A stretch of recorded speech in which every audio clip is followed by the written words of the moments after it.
Hi, kindergartners. I am here to read you a story today, and my goodness, this is another one of my favorites from when I was a little girl. My mom used to read this to me and my three sisters, and we loved it. It's quite a goofy book. It's called The Seven Silly Eaters, and up at the top, Mary Ann Haberman is the author. She wrote the words. And at the bottom, illustrated by Marla Frazee. Now Marla, she's the illustrator. She drew all of these wonderful, wonderful pictures. Here we have the front cover, the back cover, the spine, and the title page. Not so long ago, they say, a mother lived just like today. Mrs. Peters was her name. Her little boy was named the same. Now Peter was a perfect son in every way except for one. When Peter was just 1 year old, he did not like the milk served cold. He did not like his milk served hot. He liked it warm. And he would not drink it if he was not sure it was the proper temperature. But Mrs. Peters did not mind. She was a mother sweet and kind, and when his milk spilled on the floor, she patiently prepared some more. She'd take the bottle from the shelf and chuckle softly to herself. What a silly sort of eater is my darling baby Peter.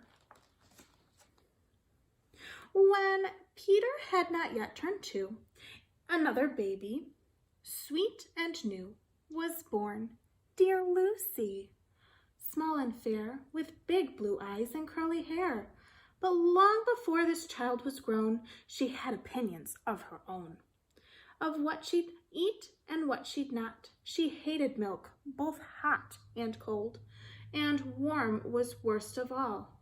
Instead, whenever Lucy dear was fed, she bellowed for pink lemonade.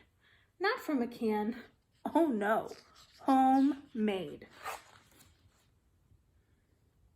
But Mrs. Peters did not mind. She squeezed each lemon to its rind while mopping milk up from the floor and patiently preparing more. She'd take the lemons from the shelf and giggle softly to herself. What a silly pair of eaters are Lucy dear and Peter Peters. Now Lucy grew and Peter grew, till he was 3 and she was 2. And who was 1? Why, little Jack, with eyes so brown and hair so black. A happy baby and never cross, but all he'd eat was applesauce. Peeling apples by the pound, Mrs. Peter faintly frowned. She'd take the apples from the shelf and murmur weakly to herself, what a silly bunch of eaters are Lucy, Jack, and Peter Peters. Peter, Lucy, and young Jack had another brother, Mac. Mac was charming, round and plump, but if his oatmeal had a lump, Mac would dump it on the cat. Mrs. Peters hated that. But since she loved her children 4, she'd strain the oatmeal 2 times more. She'd take it from the pantry shelf and mumble sadly to herself, what a foolish group of eaters are all my precious little Peters. Before another year was through, who came along? Why, Mary Lou. She was a darling, sweet and bright, and had a healthy appetite. That is, as long as she was fed soft and squishy homemade bread. Poor Mrs. Peters got no rest, but still she did her very best. She'd take the flour from the shelf and mutter feebly to herself, what a fussy bunch of eaters are all of my lovely little Peters. A year rolled by, the children grew.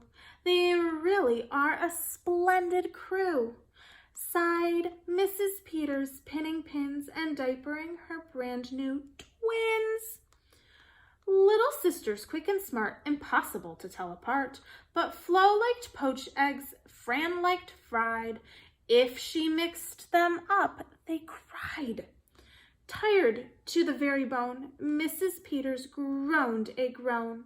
She'd take the eggs down from the shelf and whisper weakly to herself, "What persnickety young eaters are all my 7 little Peters?" Now time went by as time will do, and as it passed, the children grew. The problem was that as they grew, their appetites kept growing too. But not their choice of what to eat. Each child continued to repeat. They wanted what they'd had before. The trouble was they wanted more.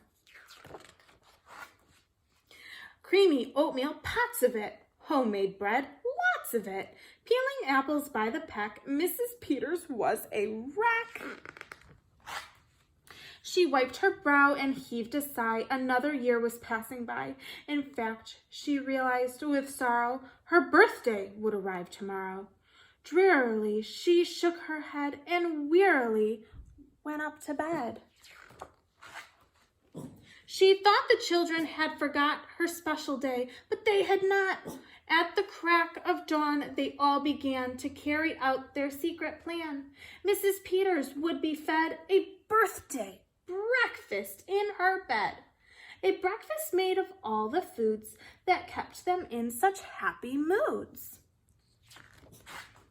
So while their weary mother slept, down the stairs the children crept, and from the cupboards and the shelves happily they helped themselves. Cheerfully they chopped and stirred, preparing what they each preferred.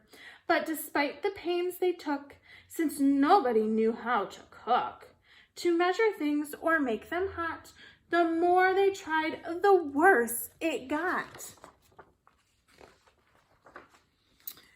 First, Mac's oatmeal turned out lumpy, which made poor Mac turn grim and grumpy. In fact, the lumps got him so cross, he dumped them in Jack's applesauce. This bothered Jack so much he threw it in the dough of Mary Lou, who tossed the mismatch that made straight into Lucy's lemonade. And that put her in such a huff, she poured the icky, sticky stuff into the double frying pan that held the eggs of Flo and Fran, who hung the hodgepodge on the spot into the milk in Peter's pot. But when they saw what they had done, they wished they never had begun. They'd hardly slept a wink that night, and still things hadn't turned out right. And even though they'd tried their best, it hadn't worked. They were depressed. They'd be in trouble too unless they found some place to hide their mess. The oven seemed the perfect spot. They all forgot it still was hot. They stuck the pot inside, and then they all went back to bed again. The clock struck 6, but on they slept. Meanwhile, their mothers softly stepped down to the kitchen, smelled the smell. What could it be? She could not tell. It smelled so good. She sniffed some more and opened up the oven door. She woke the children with her cries. They all came down in surprise. And in the kitchen, what they found was Mrs. Peters dancing round. And in the oven, no mistake, a pink and plump and perfect cake. And as their mother danced with glee, she cried, "A birthday cake for me? A birthday cake still piping hot? To think I thought that you forgot. Now tell me, please, how did you make this pink and plump and perfect cake? So high and light and smooth as silk. It's smooth as silk from all my milk," said Peter. Lucy said, "It's pink from all my lemonade, I think." "And from my apples," added Jack. "My oatmeal made it soft," said Mac. "My bread dough, too," said Mary Lou. Said Fran and Flo, "As for its size, it was our eggs that made it rise." Then everybody sniffed some more and danced around the kitchen floor. They put the cake upon a dish and lit the candles. "Make a wish," the children cried, "before you blow." And Mrs. Peters did just so. And what is more, her wish came true, as birthday wishes always do.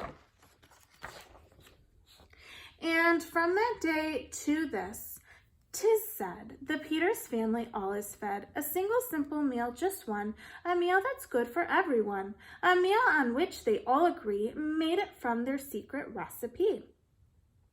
They all take turns in mixing it. They all take turns in fixing it. It's thick to beat and quick to bake. It's fine to eat and fun to make. It's Mrs. Peters, a birthday cake.